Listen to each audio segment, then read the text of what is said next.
ഈ സീസൺ അവസാനത്തോടെ FC ബാഴ്സലോണയിൽ വലിയ മാറ്റങ്ങളാണ് ഉണ്ടാവുക. കോച്ച് സാവി ഹെർണാണ്ടസ് അടുത്ത സീസണിൽ ടീമിനൊപ്പം ഉണ്ടാവില്ലെന്ന് പ്രഖ്യാപിച്ചു കഴിഞ്ഞു. ടീമിന്റെ മോശം പ്രകടനത്തെ തുടർന്നാണ് സാവിയുടെ തീരുമാനം. ബാഴ്സ മാനേജ്മെന്റ് തുടരാൻ ആവശ്യപ്പെട്ടാലും താൻ ടീമിനൊപ്പം ഉണ്ടാവില്ലെന്ന് സാവി വ്യക്തമാക്കി കഴിഞ്ഞു. ഇതോടൊപ്പം ബാഴ്സയുടെ ലൈനപ്പിലും കാര്യമായ മാറ്റമുണ്ടാവും.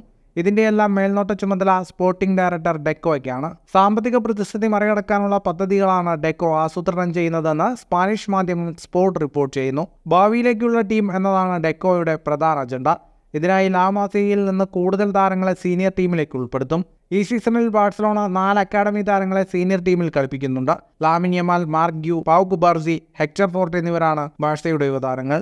ഇതിൽ ലാമിൻ യമാൽ മികച്ച പ്രകടനത്തിലൂടെ ലോക ശ്രദ്ധ ആകർഷിച്ചു കഴിഞ്ഞു. ഇവർക്ക് പിന്നാലെ അടുത്ത സീസണിൽ കൂടുതൽ യുവതാരങ്ങളെ സീനിയർ ടീമിലേക്ക് കൊണ്ടുവരികയാണ് ഡെക്കോയുടെ ലക്ഷ്യം. നിലവിലെ താരങ്ങളിൽ ചിലരുടെ കരാർ പുതുക്കുന്നതിനൊപ്പം ചിലരെ ഒഴിവാക്കാനുമുണ്ട്.